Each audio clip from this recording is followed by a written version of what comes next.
Bapak itu sudah berkecimpung di Direktorat Pos kurang lebih 10 tahun ya Pak ya? 12 tahun. Oh 12 tahun, maaf saya salah ya Pak ya. Jadi udah 10 tahun lebih nih Ya. berkecimpung di Direktorat Pos. Kalau untuk pengiriman barang tadi yang dilakukan secara online, dan juga tadi itu kalau kita mesen makanan secara online, itu masuk layanan pos atau gimana ya Pak ya? Iya. Jadi Direktorat Pos bertumbuh ya, bertumbuh sama halnya dengan industri kita saat ini yang sangat berkembang sangat cepat. Jadi industri juga menerima atau mendapatkan tantangan yang cukup berat ya.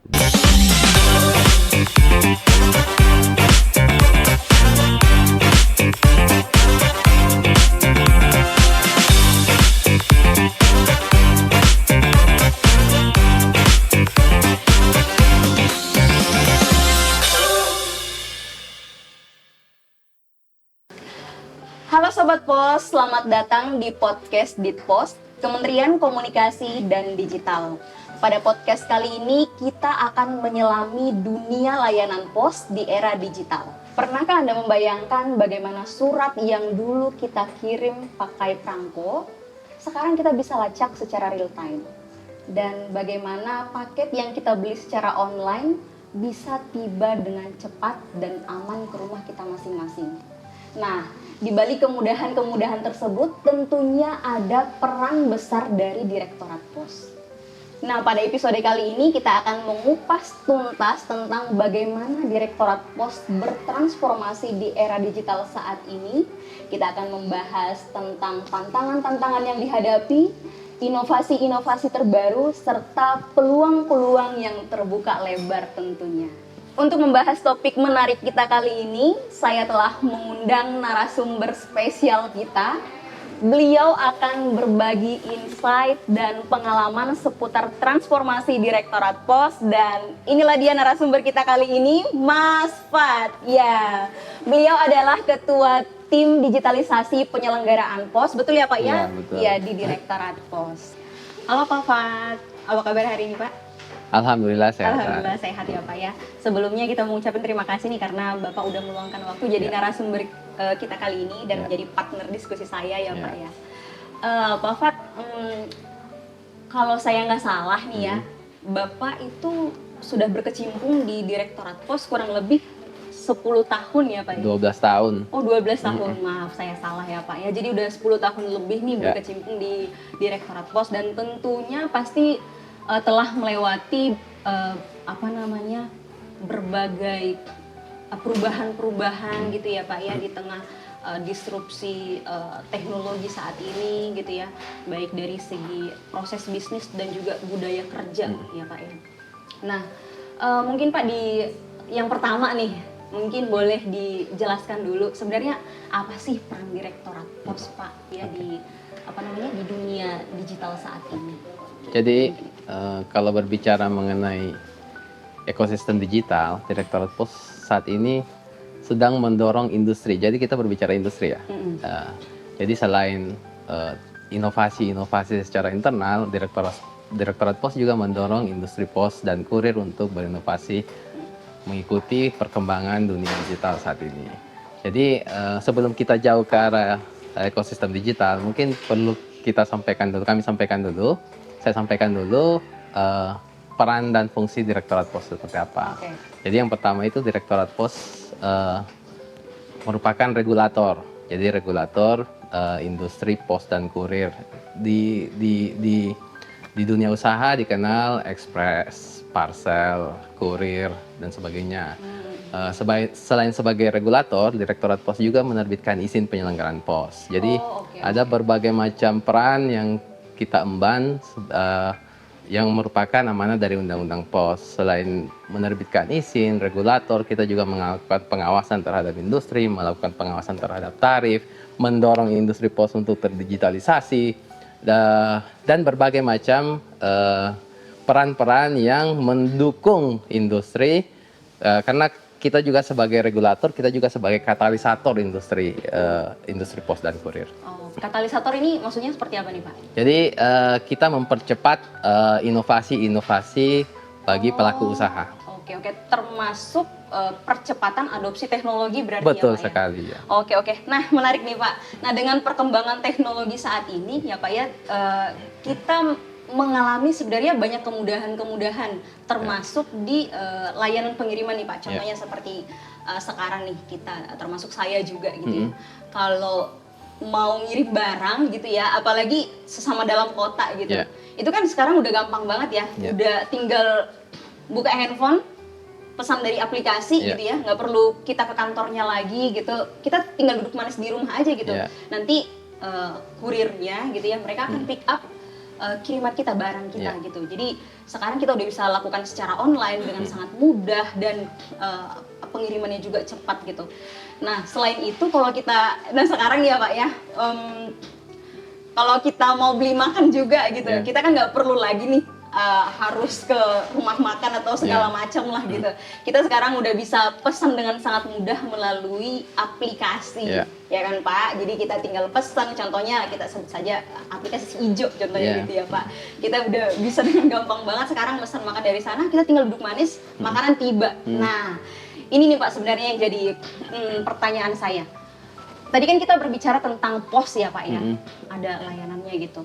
Kalau untuk pengiriman barang tadi yang dilakukan secara online, dan juga tadi itu kalau kita mesen makanan secara online, itu masuk layanan pos atau gimana ya Pak ya? Atau bukan? Jadi industri jasa pengiriman itu stakeholder-nya cukup banyak, cukup luas. Selain di Kementerian Komunikasi dan Digital, ada juga di kementerian sebelah, sebut sajalah Kementerian Perhubungan. Nah, di situ ada jasa angkutan, ada jasa pengiriman kargo dan sebagainya. Nah, yang membedakan antara jasa angkutan dan jasa pos adalah kalau jasa pos itu kita ada proses bisnis namanya CPTD. Kita kenalnya CPTD, apa itu? Collecting, Processing, Transporting, dan Delivery. Nah, yang dilakukan oleh teman-teman si Ijo ini, aplikasi si Ijo, adalah proses bisnis langsung pengantaran. Jadi dari poin A ke poin B itu langsung melakukan pengantaran tanpa proses processing, transporting. Jadi cuma ada proses delivery. Langsung end to end gitu ya Pak ya? Langsung apa namanya ya? Apa namanya itu ya Pak? Ya langsung gitu ya, dari nggak ada proses sorting segala macam gitu, nggak ada ya? Jadi nggak ada transit di mana-mana juga. Betul. Jadi proses bisnis penyelenggaraan pos identik dengan CPTD tadi. Jadi walaupun mereka memiliki izin pos, tapi secara proses bisnis lebih identik bukan pada layanan pos. Berarti layanan pos tadi itu sebenarnya ya lebih identik dengan proses bisnis yang tadi itu ya Pak, CPTD. Nah kalau makanan tadi itu langsung direct gitu ya, langsung end to end. Nah Pak Fat, tadi kan kita udah membahas tentang hal positif dari Direktorat Pos dan juga layanan pos ya di era teknologi saat ini. Tapi ya di era kemajuan teknologi sekarang, itu saya rasa tentunya Direktorat Pos seperti yang tadi Bapak sampaikan kan sebagai regulator dan juga katalisator juga ya Pak ya, tentunya menghadapi ya berbagai tantangan lah gitu di masa-masa saat ini. Mungkin boleh dijelaskan Pak, seperti apa sih tantangan yang dihadapi oleh Direktorat Pos di era digital saat ini? Jadi Direktorat Pos bertumbuh ya, bertumbuh sama halnya dengan industri kita saat ini yang sangat berkembang sangat cepat. Jadi industri juga menerima atau mendapatkan tantangan yang cukup berat ya, baik secara global maupun regional. Jadi dengan munculnya banyak startup, munculnya banyak inovasi, pelaku usaha di bidang pos dan kurir itu juga dihadapkan dengan tantangan yang cukup berat untuk berinovasi, mengikuti arah perkembangan digital saat ini. Nah, Direktorat Pos juga seharusnya bisa mengikuti perkembangan itu. Tantangannya adalah kami harus selalu meningkatkan kompetensi, kami harus selalu meningkatkan pengetahuan, pemahaman mengenai industri, serta kita harus memahami kondisi industri seperti apa. Persaingan usaha industri saat ini sangat menurut saya sangat ketat. Jadi kita perlu mendukung atau mendorong perubahan regulasi yang bisa membantu industri pos dan kurir itu tetap eksis di ekosistem digital saat ini. Oke Pak. Berarti untuk tantangannya tadi itu yaitu gimana Direktorat Pos untuk menjaga iklim persaingan usaha yang semakin ketat di industri pos ini gitu ya Pak ya. Betul. Oke. Pak, itu kan kita tadi berbicara tentang tantangan ya. Kalau untuk peluangnya seperti apa nih Pak? Kalau kita berbicara peluang, dalam beberapa tahun terakhir itu e-commerce meledak ya. Oke. Saya bilang meledak atau booming. Pertumbuhannya sangat besar, secara global juga sangat besar. Nah, disinilah peluang-peluang dari industri kita. Karena dari sisi e-commerce, e-commerce tanpa layanan pengiriman itu sama saja bohong. Iya, siapa yang ngirim gitu Iya, Pak? siapa yang ngirim kalau bukan penyelenggara pos dan kurir. Betul. Iya, saya setuju nih Pak. Jadi memang kalau dipikir-pikir nih ya e-commerce itu tuh ya bertumpu kepada layanan pengiriman tadi, yaitu penyelenggara pos tadi ya Pak ya. Seperti yang tadi saya sampaikan, siapa yang ngirim, kita pesan ya diproses sama marketplace gitu ya. Tapi kan tentunya butuh distributor yang menghubungkan gitu ya, yang menghubungkan antara penjual dengan pembeli gitu ya. Itu tadi pengirim tadi ya, layanan pengiriman tadi. Oke. Nah, kalau untuk strategi dari Direktorat Pos nih seperti apa nih Pak? Mungkin boleh disampaikan kepada sobat pos kita juga. Oke, kalau terkait strategi tentu kita harus memperhatikan dulu tantangannya seperti apa. Peluang yang kita hadapi seperti apa. Untuk saat ini karena mungkin sedang ada transisi pemerintahan, kita coba mengikuti perkembangan dan arah kebijakan Bapak Presiden kita, Bapak Presiden Prabowo. Jadi untuk strategi kedepannya mungkin secara garis besar, yang pertama itu kami memperkuat regulasi. Jadi regulasi mengenai pos dan kurir kita perkuat, kita sesuaikan dengan kebutuhan masyarakat, kebutuhan pelaku usaha. Terus yang kedua, kami baik 5 tahun ke belakang maupun 5 tahun ke depan akan terus memperkuat jaringan infrastruktur layanan pos. Apa itu? Sehingga itu jaringan penyediaan layanan, sehingga masyarakat bisa mengirim dan menerima kiriman pos di seluruh Indonesia. Itu yang menjadi target kita selanjutnya. Terus yang ketiga, secara internal kami juga melakukan inovasi-inovasi. Misalnya kita melakukan digitalisasi di bidang perizinan. Kita memfasilitasi pelaku usaha melalui aplikasi, ada namanya aplikasi Smart Track and Trace Information System atau STATIS, yang mendorong pelaku usaha untuk mengikuti ekosistem digital melalui tracking barang, seperti itu Mbak. Selain itu, secara internal kami juga fokus untuk mengembangkan diri, peningkatan kompetensi melalui berbagai pelatihan, benchmark, dan pembelajaran, baik dilakukan secara mandiri maupun dilakukan melalui instansi-instansi yang memang sudah ditunjuk oleh Dijen PPI menyelenggarakan pelatihan. Nah, menarik nih Pak. Berarti yang tadi itu kan merupakan strategi yang telah dilakukan Direktorat Pos saat ini ya Pak ya. Nah, kalau untuk rencana jangka panjangnya ini seperti apa nih Pak? Mungkin untuk pengembangan dari industri pos sendiri gitu.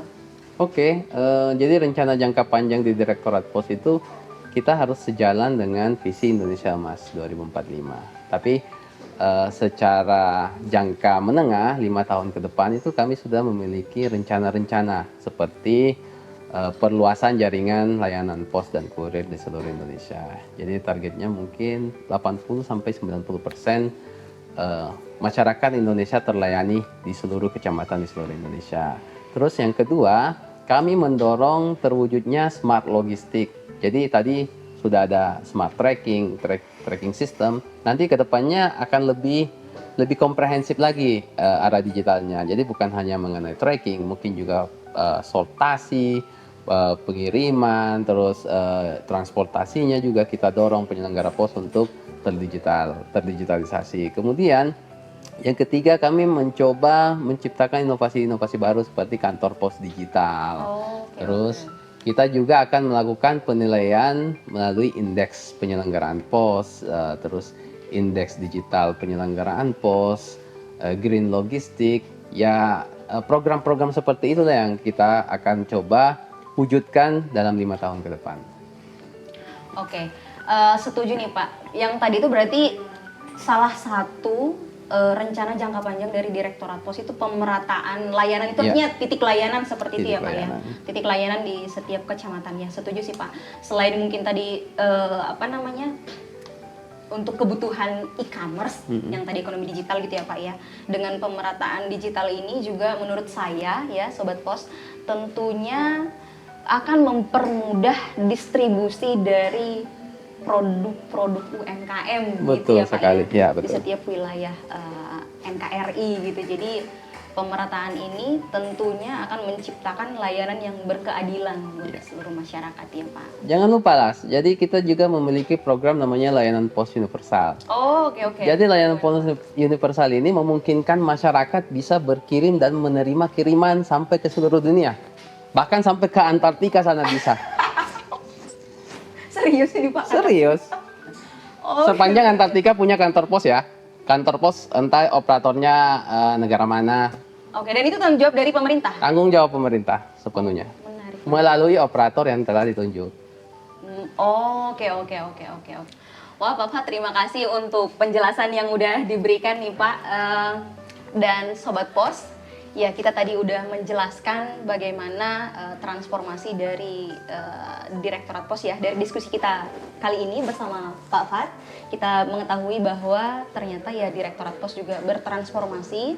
Salah satu yang dilakukan itu adalah layanan perizinan yang saat ini sudah digital begitu ya Pak ya, sudah berbasis digital, e-licensing, dan juga tentunya tadi seperti yang disampaikan oleh narasumber kita Pak Fat, kalau Direktorat Pos juga mendukung ya industri pos ini juga untuk lebih digital melalui tadi sistem pelacakan kiriman ya Pak, Smart Track and Trace Information System juga difasilitasi oleh Direktorat Pos untuk para penyelenggara pos.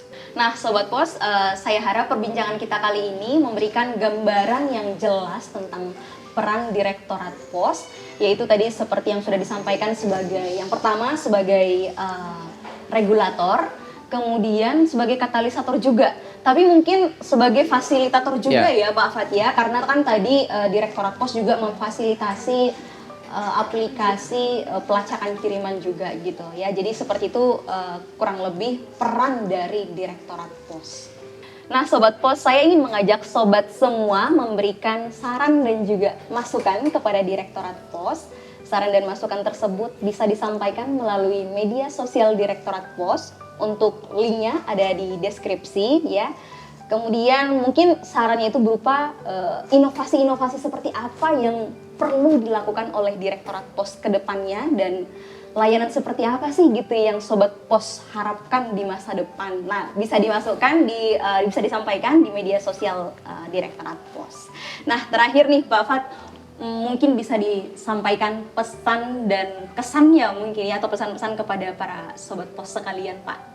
Ya, jadi saya berterima kasih ya sudah diundang di acara podcast pada hari ini, sehingga saya bisa menyampaikan peran dan fungsi Direktorat Pos di Kementerian Komunikasi dan Digital seperti apa.